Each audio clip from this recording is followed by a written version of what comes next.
This is the Scenario Radio Show, real talk with a playlist.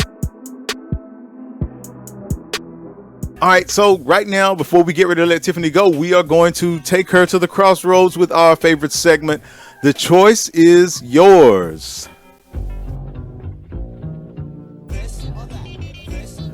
Y'all know how we do.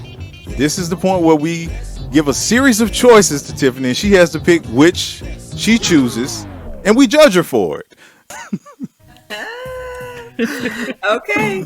All right, so starting with Dana Dane, the choice is yours. What you got, Dana? I'm going to do a realty question. You mentioned HOAs earlier in the other segment.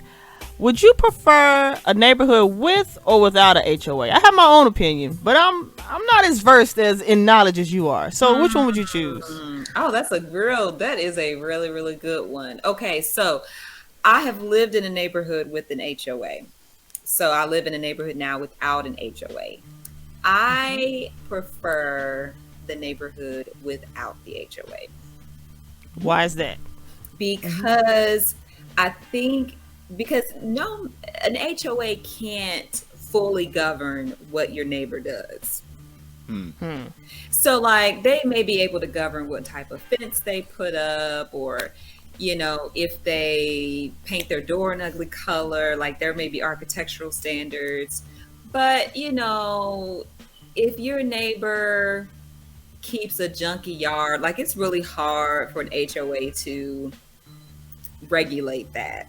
You know what I mean? So I just feel like I would just rather move into a neighborhood that has decent neighbors than pay a fee to somebody that really, I lived in an HOA and we paid HOA dues, and there were just some people that still were just trifling. I mean, honestly, and I'm paying a fee and I'm calling to get them to do something about it. And a lot of times to regulate this person, now I'm having to do something that I didn't want to have to do because this person broke the rules. Does that make sense? So, so I don't know. I would prefer neighborhood without an HOA. Same. I think the interesting thing about the HOA is that it seems like if they're working well, you don't hear much about it. But if they aren't, I only hear more horror stories than I hear good stories. And that's not to say that they're not good. It's just that if they are good, when it's working good, nobody's talking about the HOA. Well, because the HOA is not the HOA, it's the neighborhood. It's the neighbors. I mean, if there's no issues, you know what I mean, then the HOA doesn't have to really do anything. They're just collecting money to take care of the landscaping or common areas or whatever. But like if all the neighbors are doing what they're supposed to do, then you don't have any problems. So that's why I'm like, I would just rather just buy in a good neighborhood versus a neighborhood that has, an HOA. Makes sense Agreed. to me. That makes a lot of good sense. That makes sense. No judgment. No judgment at all. None. Okay. Thoroughly explained. I'm ready for the next one. What's the next one? So you're getting ready to wash dishes and you make your sink full of dishwashed water. I think I know. Do you put a cap full of bleach in the water, or do you just use the dish soap for cleaning your dishes? I just use dish soap. I saw that question pop up on Facebook. And first of all, I just don't have time to.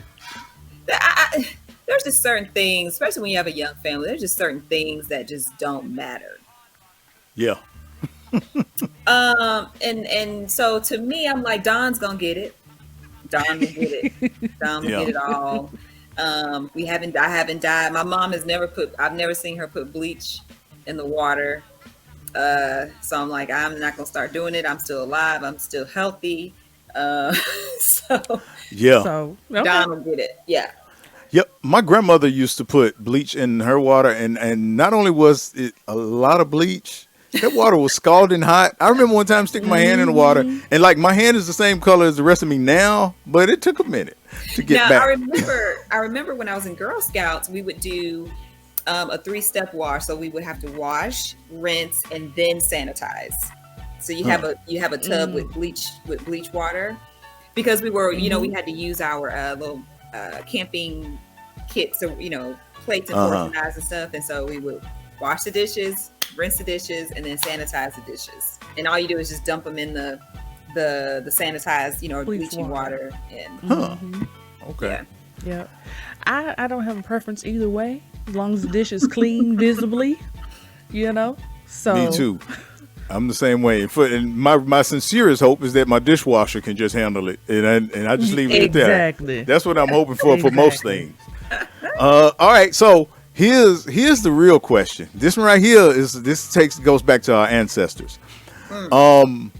When you are washing the tub in the bathroom, because that's where tubs are, and assuming you use Comet or Ajax, one of the powdered forms of cleaner, do you let that sit for A, 30 minutes, B, an hour, and I'm going to throw a third one in there, C, until the ancestors tell you it's ready?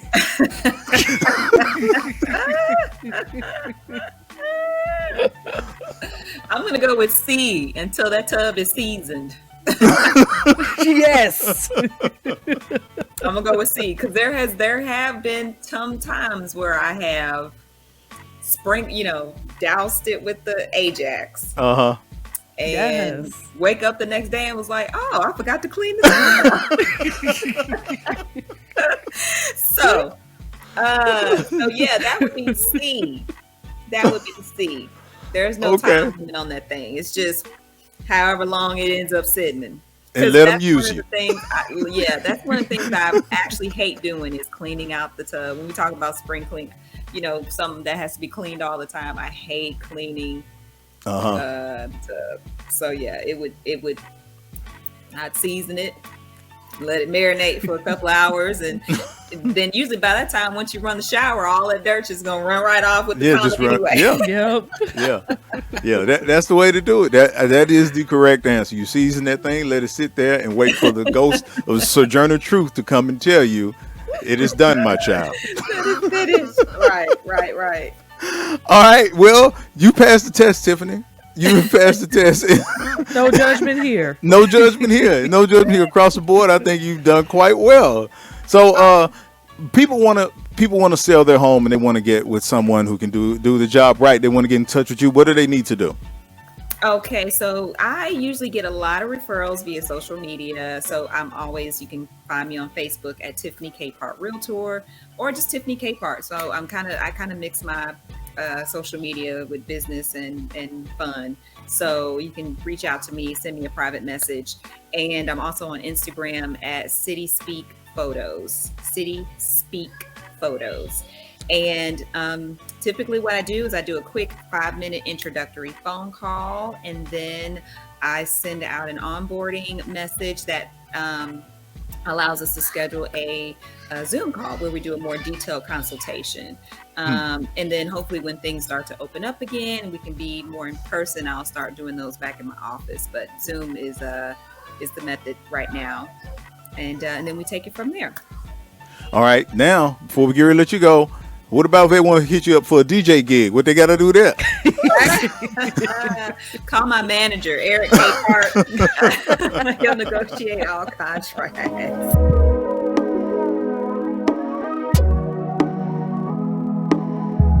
This is the Scenario Radio Show. Real talk with a playlist.